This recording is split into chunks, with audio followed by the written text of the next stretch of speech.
Alexandria Ocasio-Cortez. So fresh, so face, so bubbly, so fun, so cool. Except for the fact that she's pretty much wrong in all of her public statements. And the purpose of this video is to show you that a small gust of wind can blow over her house of cards in a matter of seconds.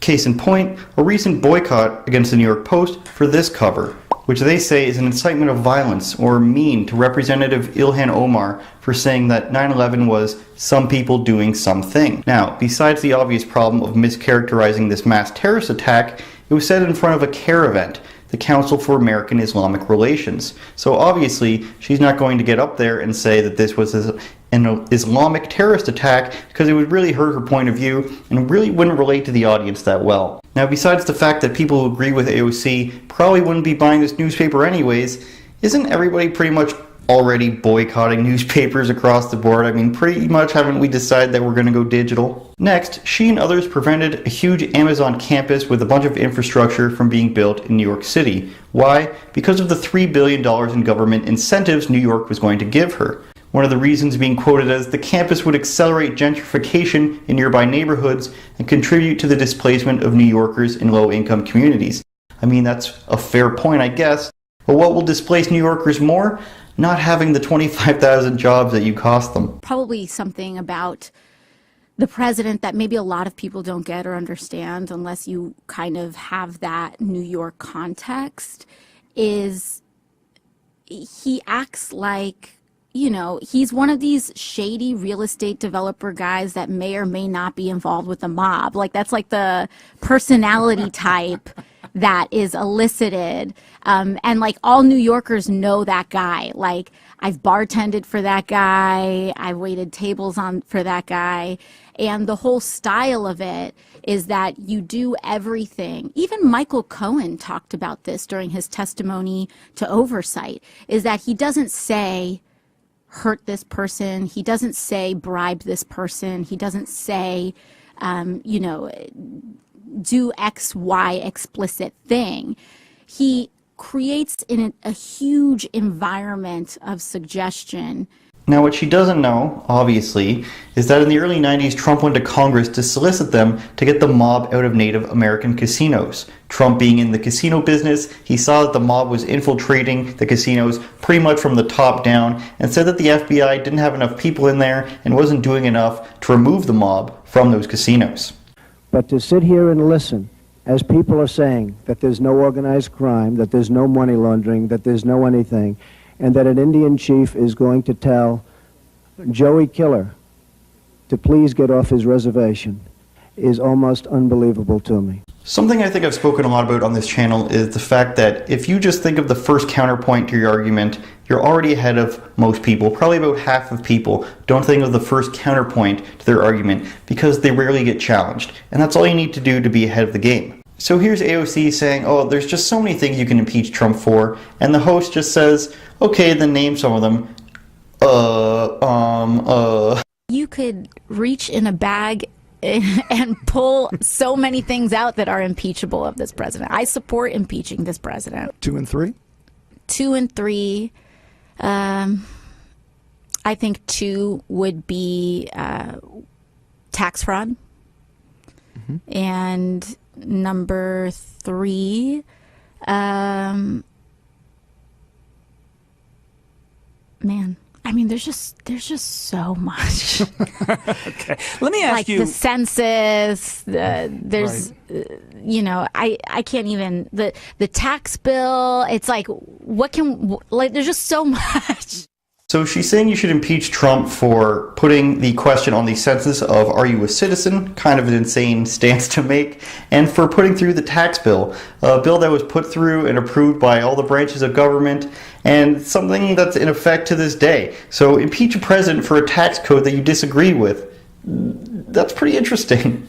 So that's not all, of course. She also thinks the world's going to end in 12 years. Millennials and people, and you know, Gen Z and all these folks that come after us are looking up, and we're like, the world is going to end in 12 years if we don't address climate change. And your biggest issue is how are we going to pay for it? And like, this is the war. This is our World War II. I get it. It comes from a UN climate study where it says if we don't do anything in 12 years, such as limit the climate change, the actual temperature of the Earth, that there's going to be irreversible damage. But that's not what she says. She said the world's going to end in 12 years, and people applaud that and they cheer. And there's so many things wrong with what she says in such a short period of time. She really believes this. She really believes it's a World War II era.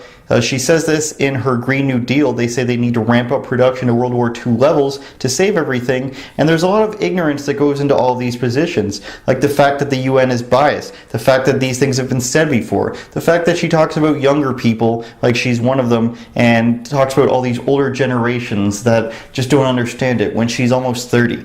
Who are these people that just sit there and believe this? It's her. It's people just like her. And it's just so tiresome and predictable because she says things and says really anything as long as it sounds right to her, and listens to anything as long as it sounds right to her, without any deep dive into the facts or the history or the logic surrounding her opinions. And I was reminded of this on a recent episode of the Joe Rogan Experience with the Adam Ruins Everything guy, where they get into a debate on trans athletes. Now, Adam wants to eliminate the category of men and women in athletics, but when questioned on this, he really doesn't seem to know why.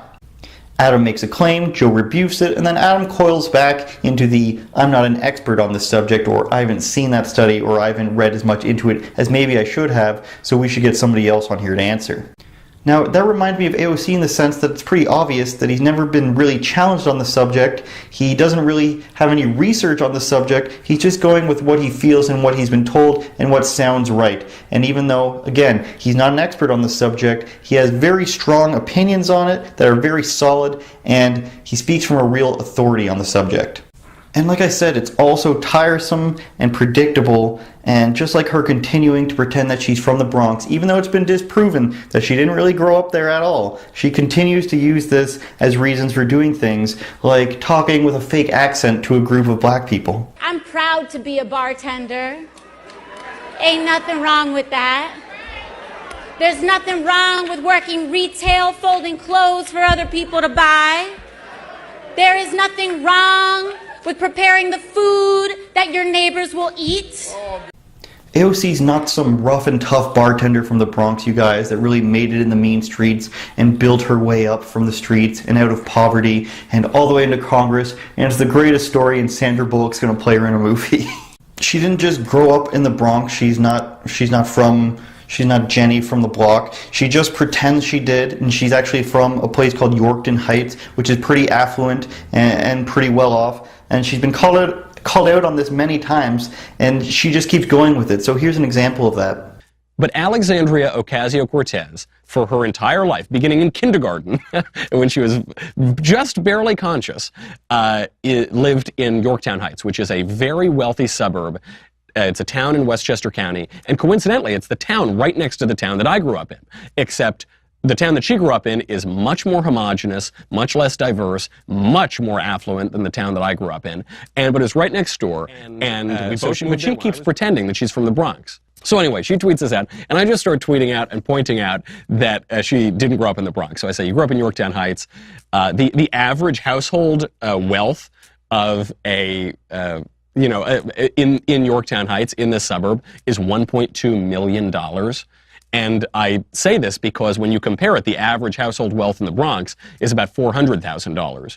So it's well more than double, almost triple in Yorktown Heights, where she responds. She says, quote, in which a Republican, that's me, literally tries mansplaining my own childhood and life to me. And in true mansplaining form, he's doing it wrong, with an great degree of confidence. It begs the question, is the GOP really sending us their best? Now, do you see why this is so tiresome? Do you see why I make a video about how easily wrong she's proven on pretty much anything? If you dare to question the lies or the inconsistencies, well, then you're mansplaining. You're a bigot, or, I'm just not an expert on it. Don't ask me. I have all these concrete opinions, and I know exactly what I'm talking about to anybody else. But as soon as you come back at me, I'm not an expert. We're going to have to get a different person in here to answer that for me. This, of course, is a great transition to the last point of her inability to defend any of her positions. Ah, yes, the debate. The DNC members' greatest enemy, the bane of their existence, the debate. Ben Shapiro challenged her to a debate once for charity. She didn't reply. Here's how it goes. Ocasio refuses to respond to Shapiro debate offer. Just like catcalling, I don't owe a response to unsolicited requests from men with bad intentions. The bad intentions of debate. Also like catcalling, for some reason, they feel entitled to one. You're a politician, and a challenge to a debate from a notable person in the news media is sexual harassment. It's also predictable, it's also tiresome. I love it, but I also hate it.